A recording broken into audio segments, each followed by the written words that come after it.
No, it's like getting through it. It's like, they do this thing where they take photos of everyone before they go and when they come back, and they do like a before and after.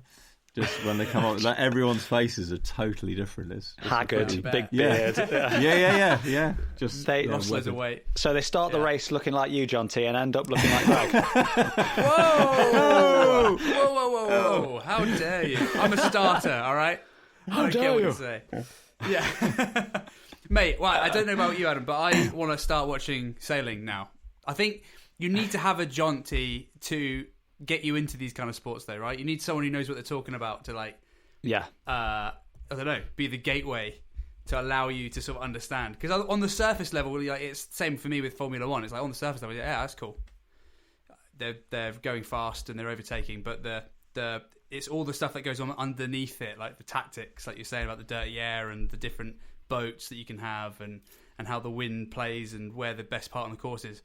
So, yeah, that's cool, man. I'd love to, what next big race there is on, we should all get together. Oh, yeah.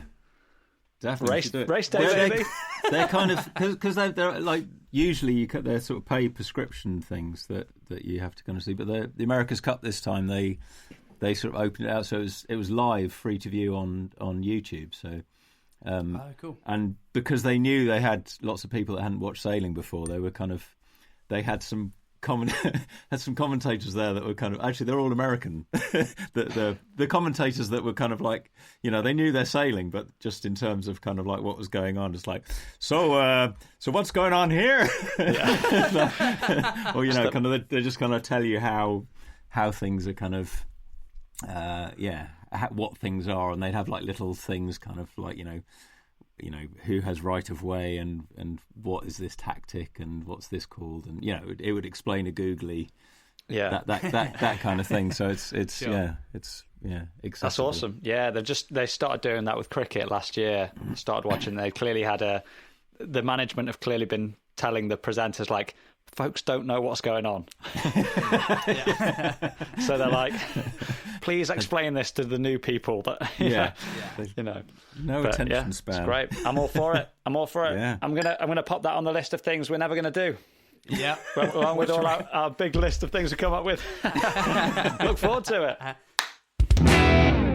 So we had a little message from a dear listener. We did. We're always encouraging people to write in, asking us questions, topics of conversation, that sort of thing, and I think this is quite a good one.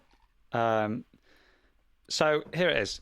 As a way of living, is it better to stick with what you know and like, or is it better to venture into something new, even though you've already got these things that you like and the way of doing it? So I think they're basically saying, we're guys that talk about having these really sort of nerdy little hobbies, and we do things the same way. We drink brown ale and we shave in a certain way, and light our cigars in a certain way, whatever. But we're being asked, is that the only way to live, or do we need to branch out a bit? Basically, I mean, one of the things I like about travelling, I mean, this might actually be one of the actual things, a way to live, but because I love doing it. You do as well, Adam. It's kind of like just sort of finding new things in a place, new ways of doing things. There's always a slightly different take on how different peoples do different things in different countries, and I love that stuff, like particularly when it revolves around food and booze. So that's what I'm saying. Maybe it's the same thing. It's just stretching your horizons to include other cultures, and that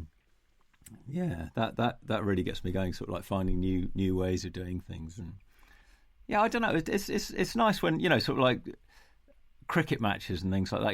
I've never got into cricket, or kind of I like cricket, but I don't follow it at all. But being along with friends and kind of that kind of just this lovely thing to be at a cricket match and just kind of having a pint and just watching sort of not much happen, and then everyone go, "Oh, well done!" Yeah. And what's happened? Did something happen? Yeah, it's just great. I guess I nowadays, I do love to find new stuff. There's nothing I like more than finding a new band or a new song or a new beer or something like this, or even a new sport. You know, like you were just saying there, Greg, a new sport that we don't know about, sailing. We could love it, and we could really get into that, you know. But I think the thing is, nowadays, I need a recommendation. I'm not going to try it unless another bloke that I trust has told me that it's good. Because there's so much rubbish now, and you never know, like, what's just, you know, whether an article's just been paid for or something, telling me this is the new best whiskey. I'm going to wait for somebody else to drink it, and then I'll give it a go. Yeah, Do you know what I mean? Or somebody else to say, listen, why don't you start getting up at 5 and like going for a run on the beach and jump in the sea, because it's amazing. You know, I'm not going to do it if a magazine tells me, but if John T, who lives by the sea, tells me, I might be like, yeah, actually, go on then. I'll give that a go, and then I'll obviously make my mind up that I hate that and I'd never want to wake up early ever again. But you know, at least I've got a sort of reliable source, basically. Sure. And I hope some people think that that's what we are a little bit. Yeah, hopefully we're earning the people's trust that they take our recommendations like you do. Christ. Yeah. I'm with you both. I think there's a good thing about being a musician in that I've always loved the feeling of, you know, if you've got like a new gig. I don't know about you, I'm sure you guys feel similar, but I won't put words in your mouth. But you've got a new gig you've not done before, so I don't know, like a gig to maybe a decent number of people that you've never played to before, or in front of someone that you respect, or maybe you've just, I don't know, started doing something in the gig, like maybe you're having to start singing lead, or you're singing backing vocals, whatever, doing something that's out of your comfort zone. And those nerves you get leading up to it, and you're out of your comfort zone, you're trying something brand new, but then you nail it or you feel good about it, and that feeling after it is just so huge. And I think it's important to have that in your life in some capacity. You're pushing the boundary in some way. For us, it's kind of easy because that's kind of part of our job. But I think that is huge, for me at least anyway, that I love that feeling of being nervous about something, and that sort of forces me to work really hard at it and just try and get as good as I can at it, and then, you know, the feeling you get after that is huge. At the same time, though, I feel like it's almost, if I know I like something, if someone comes around and tries to change it, I will fight you to the death. Like, no, I know what I like. Don't change. So if you're adamant to do, don't make a different cricket game. I don't want 100 overs. I want the right amount. I want I want a full test match. You know. Anyway, yeah. I think there's a balance there, isn't there? So you got to fight for what you love, but also push yourself a little bit. Yeah. What happens when sort of 2020 comes in and you're sort of is that? Yeah, I mean, you try and you just stick your fingers in your ears and go, la la la la, I'm not listening to that. I don't listen to that. I watch Test cricket. You know, just kind of ignore it. Yeah. But everybody around you enjoys it and has a great time. But if Phil Tufnell's just put his arm around you and he's like, hey, listen, it's actually all right, Adam. It's pretty good. Yeah, trust me. Listen, if Toffers, there you go. That's what I'm saying. If I get the recommendation from Toffers, I'm straight down there. I'm like wearing a silly hat, buying a bright coloured shirt, you know, painting my face, a few beers with Toffers. That'd be awesome. I'd love to go for a pint with Toffers. He's one of those blokes that you just think, yeah, he's a proper bloke. He'd be hilarious all night long. I could go on a proper sesh with Toffers. 100%. I think I'm not trying to get away from the comment too much, but sporting people going on TV is becoming too common now, and like less than. So, for example, you got Tuffers and Matt Dawson on Question of Sport, right? Hilarious, good lads. You can tell they're good blokes, but then you've got like, who's it now? Crouchy has got his own TV show, right? Yeah, and it's like, okay, yeah, he seems nice and funny, but he's not.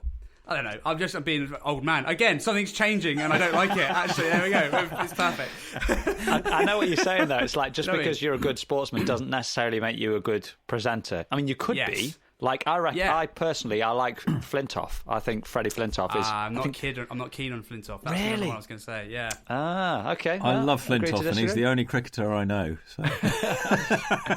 He drinks beer. Come on. Yeah, exactly. He turns up to Downing Street with a raging hangover and urinates in one of the plant pots before he gets given his handshake. Yeah, after the 2005 Ashes where they won, they stayed up all night, and you can see him and Kevin Peterson. There's a hilarious picture of them with their arms around each other, like bright red eyes. They've been up all night, like ties undone, fag on. Like, you know, they've got a lukewarm tin of Carling in their back pocket, like walking down Downing Street to meet the Prime Minister. Nice. Hilarious. Nice. Yeah, so shout out to our good listener. We've not really answered your question. I think we have in our own way, right? Yeah. Love being challenged. I think so. It's great. It's great to be challenged. He can figure it out. I think so, but also don't change anything. Yeah. Okay, so should we say who it was? I think we need to big him up. Yeah, sure. And encourage. This was Ollie, who, dear listeners, will remember being on one of our podcasts. Sitcom special. Legend. It is indeed. And we just, encourage anyone else. Any questions, whatever it is about booze, drink, sports, philosophy, politics, screw it, anything, sailing. We've got a sailing expert we can ask now. So, just send it in, please, because we absolutely love replying to them. Shall we get a little top up, boys? I'm getting a bit thirsty. Yeah. Don't know about you. So this evening, our meat of our conversation is going to be about Scotch, okay? Because we've had drinkers on the show before, obviously, that like a Scotch, but we've got somebody on tonight, Jonty, who does like a Scotch, right? I've seen his collection. He's also got a couple of extra years' experience on us as well. So he's had a couple of years longer boozing than we have. Oh yeah. So listen, there's a wise. Saying I'm pickled. There's a wise head on them there shoulders. So why don't you kick us off, Jonty, with what you're drinking tonight? What I'm drinking? Well, actually, I've got the lot. I've got the lot here. Amazing. My stores have gone dramatically down since lockdown. I don't really drink whiskey on my own, so it's a kind of thing which I have around. I enjoy. Like occasionally, I'll drink it on my own. But generally, I have a lot of whiskies to share with friends, and So I've just got a lot.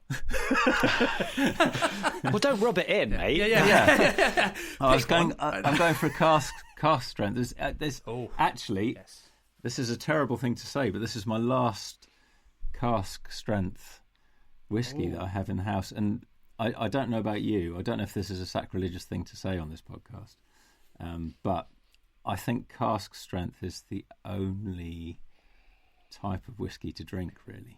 Wow. There are some nicer ones. I mean, there's some nice not cask, but I just think it's a slightly different drink, like a cask strength whiskey. So I've got an Albois, or however you want to say it. I'm terrible at pronouncing whiskey names, by the way. I just like A''Bunadh. Christ. Yeah. Is it an Aberlour? Is it that one? No, it is. Yes, yeah. Oh, okay. Oh, this is their Aberlour's car strength. Abuna, I think it's something like that. Yeah. So sure. Yeah. Abuna is that? Yeah. So it's a really beautiful tipple. What can I say about it? Can you just clarify for our dear listeners what you mean by cask strength? Okay, so I mean, how much have you gone into whiskey process? Like, you've bigged me up as a sailing expert and the whiskey expert. Yeah, don't let us down. I like sailing and I like whiskey, so I'm not sure expert is quite the thing, but I mean, how much does everyone know about the process of whiskies? And I think we mentioned a little bit about it before, didn't we? But I mean, we've only mentioned stuff that people can Google, I guess. Yeah, sure. Like we don't know more than that. But there's no. Is there a specific definition for cask strength? I just know it as one that's like much stronger in terms of alcohol. It's comes straight out of a cask and into a bottle, so there's very little chance that it would have been cold filtered. Most blended whiskies, which kind of all the whiskies you buy around sort of 40% are blended.